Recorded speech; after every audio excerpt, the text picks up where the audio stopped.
Welcome to Melbu Gaming, where I play and review a multitude of games that are anywhere from FPSs and BRs to things like Final Fantasy and Zeldas, with maybe an occasional platformer here and there. So I have another channel that's focused on Call of Duty Warzone and Cold War, and I got sick of the skill-based matchmaking in the game and heard about Spellbreak and how it didn't have it and was a new up-and-coming BR in the category. I thought I would check it out, and so far I've gotten 3 wins, and this is one of them. So I'm going to throw in some beginner's tips for those who have never played it, and just my overall impressions of the game. Now let's get this dub. So from what I've learned, it's a little bit risky to hit the mana vaults first, but I like to go there as soon as possible. Since I'm, a lower tier player in the game, I need to get the best loot possible so that I'll survive, because, I don't know too much about this game. I'm not really a mouse and keyboard player, so I just try to get as much as I can early as possible. There's many different types of loot in the game.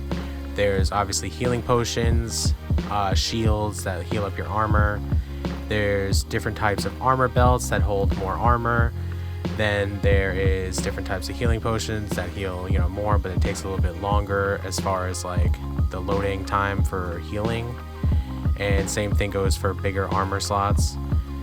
And I've also noticed that, there's basically one big thing that if you can get it early, you kind of almost solidify yourself a win if you can find the 100 armor belt. Honestly, there's not that many of them on the map from what I can tell, and if you can get one of them, it kind of puts you in like at least the top 10 just by having that. There's also different runes that have different abilities, as in a teleportation rune, or a rune that has like an ability to let you see through walls. Also, there's one that has like a special like flying capability that can help you fly farther and faster.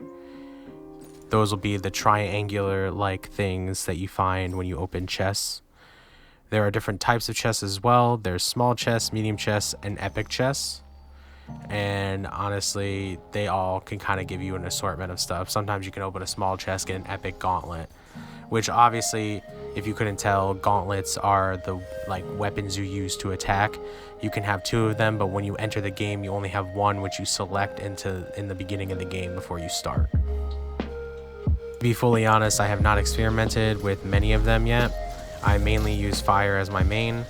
However, I feel like fire and ice are like one of the top combinations to have, because you can hit someone with the fire or hit with someone with ice first and then hit with fire, and it can cause a steam effect which can hide you from the enemy, which I kind of find as a big plus in this game. So this game is available on Switch, and if you're someone who has a Nintendo Switch, I would recommend playing this game on there. Nintendo does an impressive job with colors, and this game has incredibly vibrant colors, and that's one of the main things I like about it. It has great colors, and also in comparison to Warzone and some Call of Duty stuff, I haven't noticed any lag or real server issues, so that's been a big plus for me. The one thing you're going to see me doing is staying close to the edge of the circle and rotating my way in that way. That's a big thing that I learned from playing a ton of Warzone. Most BRs, I think, have generally the same feel. Like, you rotate in from the edge, kind of pinwheel it, so you kind of can get all the loot on the outside. Kind of, as you come in, you'll run into people one by one, and then the people who camp out at the center of the circle will kind of just be a little rusty by the time you get there, because they've just been sitting there the whole time. And then you'll be like fresh and ready to go because you've been constantly running into people. And honestly, I feel like that's the best strategy to win in this game.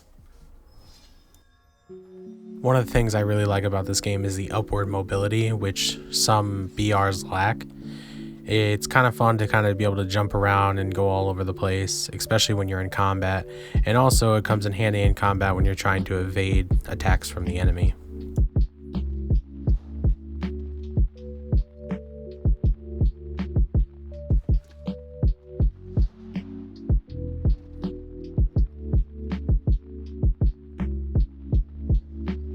Another thing that's really cool is while you're looting, if you find an item that's not as good as the item that you have, the game will literally tell you. So there won't be any confusion when you're looting can you pick up this weapon or this gauntlet or this belt? Is it any better than the one that you have? It'll literally tell you.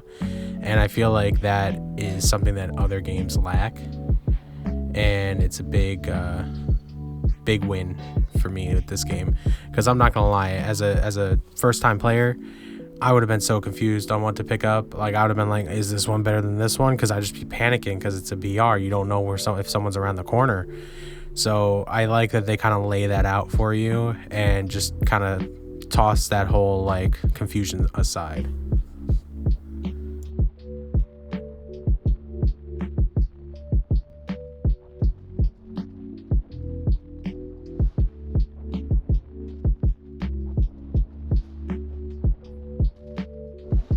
I use one of the runes that I got in the game to jet in the sky really, really high so I can kind of survey the area, and then I see that there's enemies in front of me. So now I'm fully prepared for what's about to happen. Either I'm going to push in and fight, or I'm going to run, and I'll have to make that decision quickly. So I make the decision to get in third party and fight them while they're wounded, because they seemed like pretty skilled players, and I figured if I knock both of them out before the end, I have a good chance of winning.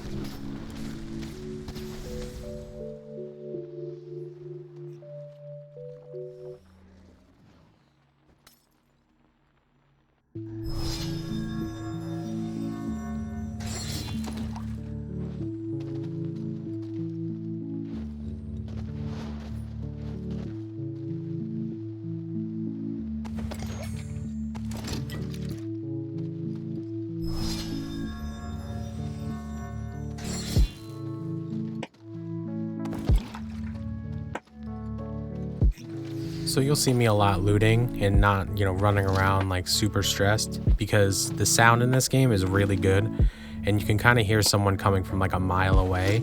So I don't stress too much. If I don't hear anything, I'm just gonna heal and loot, at my own pace.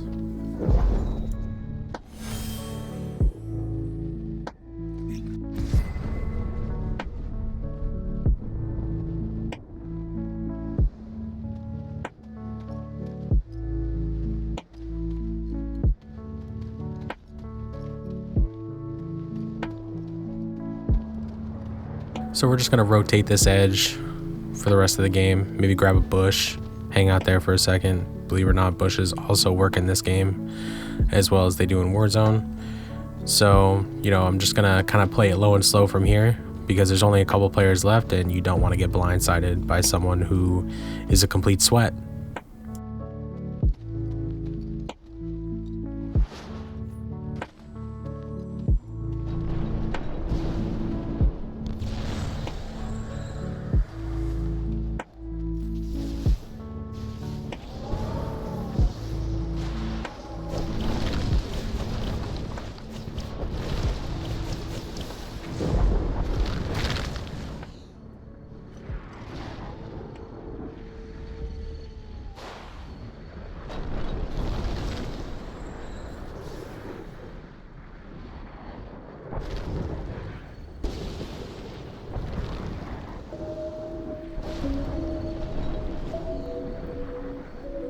You see some guys fighting over here. We're going to do my usual technique. We're going to let it, simmer over there, and then we're going to come right in at the end. See what happens. If they're there, great. If they bounced, also great.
So now we're just gonna hug this wall as like cover, and pretty much this is where the game's gonna end.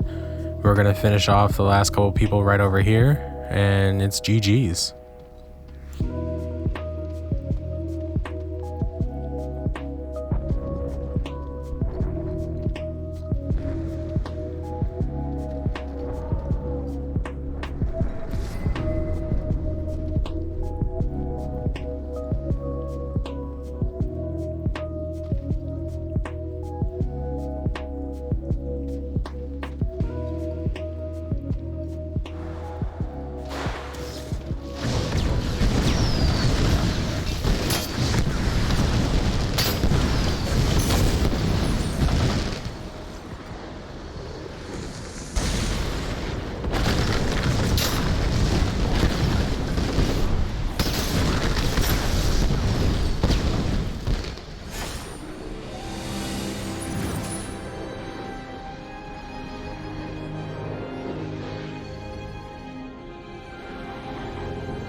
If you enjoyed, like and subscribe. If you want any tips for Warzone and custom gun loadouts, check out my other channel, Melboo73.